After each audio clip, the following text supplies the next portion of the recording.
And while I'm collecting it, we're going to go ahead and show you some more demonstrations of the energy that's in your food.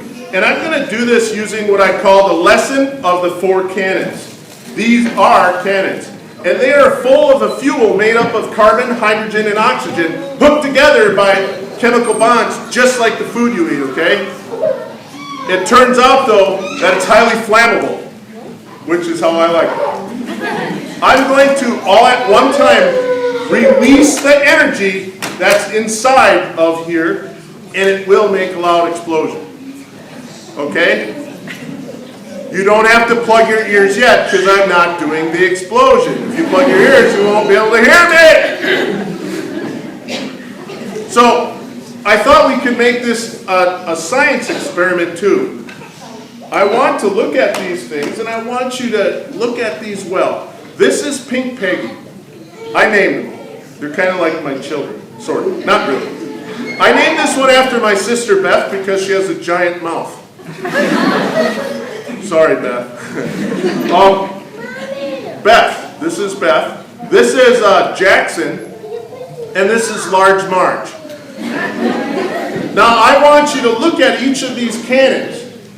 And I want you to think about this scientific question. Which one is going to be the loudest? Okay? When I put my hand over the one you think is going to be the loudest, I want you to raise your hand. Okay? So, who thinks Pink Peggy is going to be the loudest? Wow, a lot of you think Pink Peggy is going to be the loudest. How about Beth? Nah, just a few. How about Jackson? We got a few. How about Large Marge? Okay, here's the thing. You've all declared your hypothesis. And friends, this is science. This is not a spelling test. If you get the wrong answer, this is how a scientist handles it. He doesn't mark it wrong. He doesn't take off points. She doesn't cry, or she doesn't say, "Oh, I failed." You know what scientists do? They change their answer to the right one. That's what science is about. Find truth. Find truth if you can. Okay? So, the other thing though is we're going to find out. Here's how we're going to decide which one's the loudest. You're all going to vote.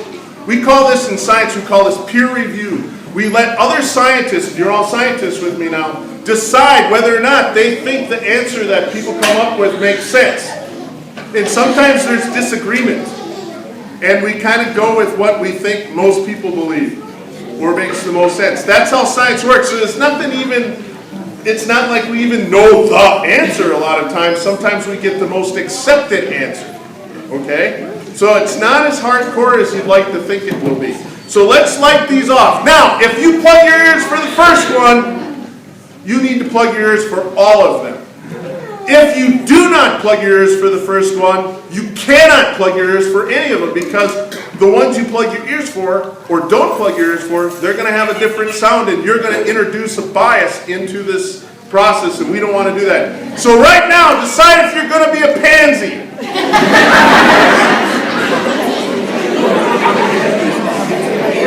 Okay, here we go.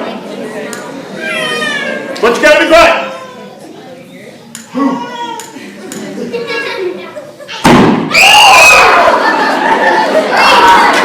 Whoever screamed, that was louder than the boo. Okay. So there it is. We have cannon number 1. If you pick Pink Peggy, so far you're right. Okay. Here's Beth, named after my, I'll say beautiful but loudmouth sister. So which was louder? Raise your hand if you think Beth was louder than Pink Peggy. Raise your hand if you think Pink Peggy was louder than Beth. Okay, very clear answer, the popular vote, Pink Peggy so far. Okay? Now, here comes Jackson. Here comes Jackson.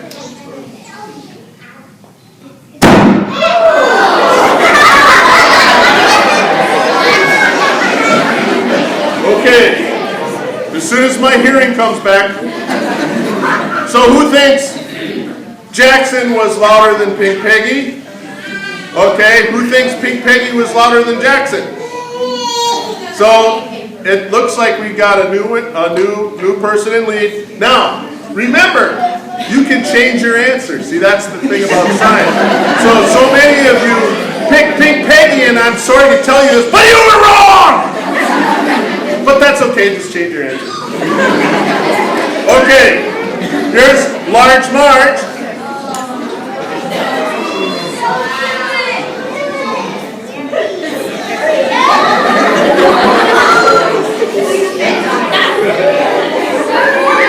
Aren't you glad this wasn't Elizabeth? That would make such a huge mess. Okay, you ready? Here we go.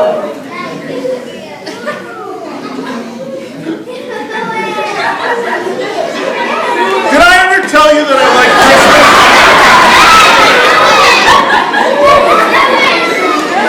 All right, if you're quiet, I'll do it.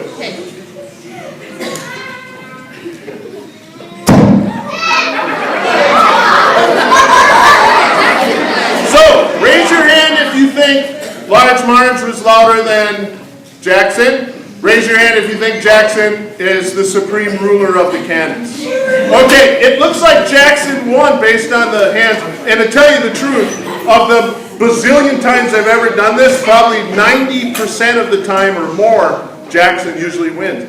But science isn't done. Remember what I said about science? It's not really about the answer so much a lot of times as it is about the next question. The fact is, usually, when you kind of decide on an answer, then new questions. That's how the process goes. It doesn't stop with just an answer. Sometimes you don't even get a clear-cut answer. You just get more confusion, and you have more questions. Now, could I ask a few of you to just ask a question that might go along with this? Like if we're not going to have time to do it, but if we could set up another set of experiments, what kind of questions would you like to answer? That's what I want to know. Do you have a question?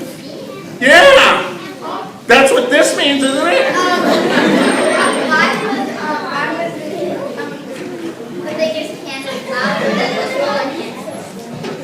Why was the bigger cannon louder than the smaller cannon? Or why wasn't it? Why was Jackson louder than Large Marge when Large Marge, well, she's large?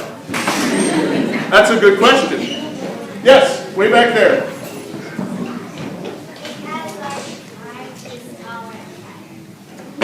So you just came up with a new hypothesis. You see what happened? You raised a question, she said, because Large Marge is taller and fatter and somehow that influences it.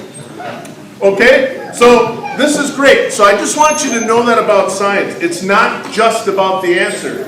A lot of times it's about the question or even the next one. Yes, did you have your hand up? So sound is made of vibrations. It's called a compression wave. And it moves through. And what you don't know, here I'll show you this, see if I can show you what it looks like inside. Every one of these is made from a regular old aluminum can. And in fact, I also have a YouTube video on how to build these, by the way. But that one's not for private. That one's private, so if you're an adult and you want to take full responsibility, I'll send you the link. That's how it happens. But inside of here, do you see this? I bent away the sides of the cans. So that's called baffling. And that gives the sound something to bounce against. Every one of these cans has this. It's roughly about 1/2 of the way through. And so when that happens, the explosion happens and it bounces, all that stuff bounces. So you're right, it's about the vibrations. Maybe it has to do with the construction of the can. I don't know the answer, actually. Okay? So we're ready to burn a Cheeto. Okay? So I'm going to put the